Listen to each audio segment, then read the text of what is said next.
O Estúdio Ghibli é uma empresa de animação japonesa que produziu inúmeras obras que agregaram para o repertório da cultura pop, principalmente lá pelos anos 90, que foi quando o estúdio teve o seu apogeu, e além disso, marcou a infância de várias pessoas naquela época. Apesar de eu não ter vivenciado seus anos de ouro, hoje eu sou um grande fã das obras, e eu percebi que são mais do que filmes infantis com a temática surrealista ou apenas uma fábula. Eu notei que seus filmes tinham algo que se relacionava com a nossa realidade. Isso ficou mais evidente ao analisar as ideias de Miyazaki, o qual é o fundador do Estúdio Ghibli e diretor das obras mais aclamadas pela crítica, como A Viagem de Chihiro, Meu Amigo Totoro, O Castelo Animado, A Princesa Mononoke, dentre outros. Cada filme produzido por Miyazaki traz um certo foco para a natureza, visto que em suas obras a fauna e a flora é sempre muito exaltada na maneira em que é desenhada e pelo seu tempo de tela. Ele sempre prioriza mostrar todo o ambiente, e é isso que de uma certa forma prendeu minha atenção em seus filmes. A calmaria que é olhar para aquele ambiente muito bem desenhado, com aquele estilo dos mangás dos anos 90, e muito bem representado. Uma visão muito semelhante que os primeiros filósofos tiveram quando eles abordaram justamente sobre os mistérios da natureza e o fascínio que eles tinham com ela. Mas eu fiquei intrigado com algo. Por que aquilo me deixava tão preso? O diretor, ele aborda como a natureza era subordinada do ser humano. Antes, a fauna e a flora eram vistos como uma. O fato é que, na verdade, elas ainda são vistas assim, mas nós mesmos nos separamos desta definição.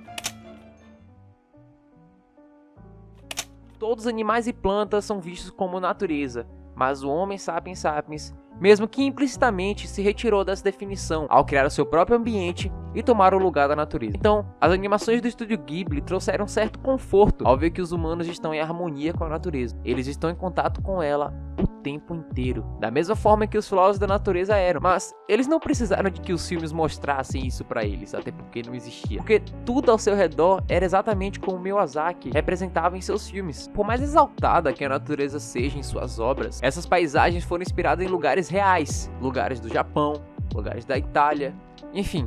Realmente existem esses lugares. Só que a diferença é que elas não são tão presentes como eram para os gregos, por exemplo, mas elas não deixam de ser tão intrigantes. No seu filme, A Princesa Mononoke aborda justamente a disputa entre os humanos e o meio ambiente, onde os humanos decidem matar os deuses que mantêm a floresta viva para poder expandir seu território e procurar os minérios raros. No filme, a natureza jamais atacaria de volta os atos da sociedade, mas foi obrigada a fazer. Afinal, era uma guerra.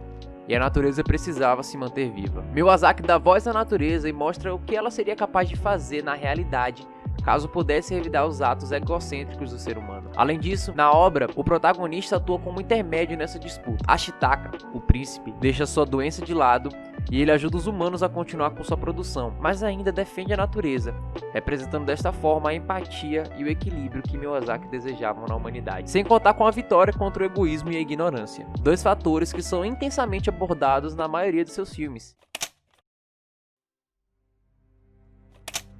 Em A Viagem de Chihiro, por exemplo, no início do filme, os pais da garotinha encontraram uma barraca de comida sem nenhum atendente. Se sentam para comer e falam: "Quando os donos aparecerem, nós pagamos." A cena representa como o homem está acostumado a pensar que o dinheiro pode resolver qualquer situação, e pode ser analisada a partir dos estudos da filosofia de Schopenhauer. Segundo o filósofo, todo homem aceita os limites do seu próprio campo de visão como os limites do mundo. Em comparação com a cena do filme, os pais de Chihiro, acostumados com os ideais capitalistas, agarraram seu egoísmo, que para Schopenhauer advém da ilusão de vontades independentes que afirmam seus ímpetos individuais, e por consequência faz o homem inimigo do próprio homem. E toda aquela refeição na verdade era para os espíritos e os deuses da casa de banho. Sendo assim, os pais da Chihiro tiveram que pagar com seus atos, mostrando as das cenas mais assustadoras dos desenhos animados. O próprio Miyazaki diz que essa cena foi feita para representar a sociedade de consumo dos anos 80, mas o diretor mal sabia que o consumismo exacerbado se estenderia até os dias de hoje. Por mais que seus filmes manifestem críticas aos passos que a sociedade dá, o olhar mais inocente como sendo apenas filmes com ideias incrivelmente originais, me permitiu perceber a beleza que o Estúdio Ghibli quer transmitir.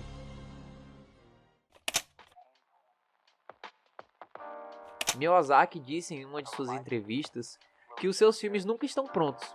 Ele começa a escrevê-los e deixa o próprio filme se guiar para onde ele deve ir. O fato é que, por mais observadores e cuidadosos que fomos ao consumir obras culturais, às vezes devemos olhar para o seu lado criativo e analisá-lo como uma produção. A Viagem de Chihiro foi o primeiro filme de animação sem ser americano que ganhou um prêmio, premiado com um Oscar de melhor animação.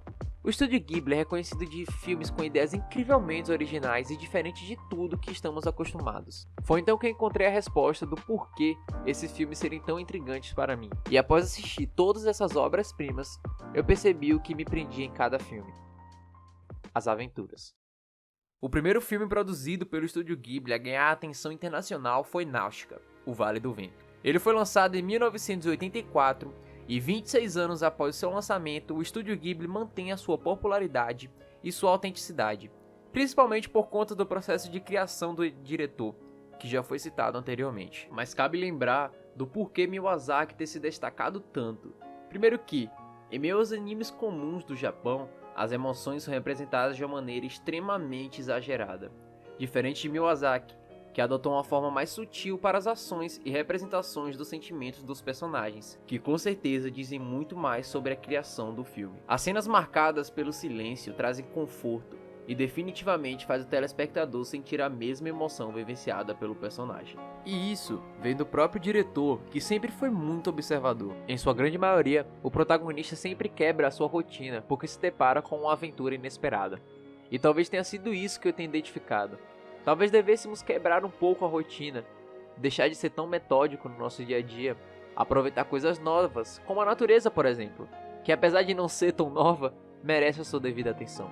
Dessa forma, daremos início ao novo bloco no canal, então fiquem ligados nos próximos vídeos. Não se esqueça de se inscrever, curta esse vídeo, deixe seu comentário sobre o assunto e a reflexão que você criou a partir dele. Compartilhe esse vídeo que me ajuda demais. Muito obrigado e até o próximo vídeo.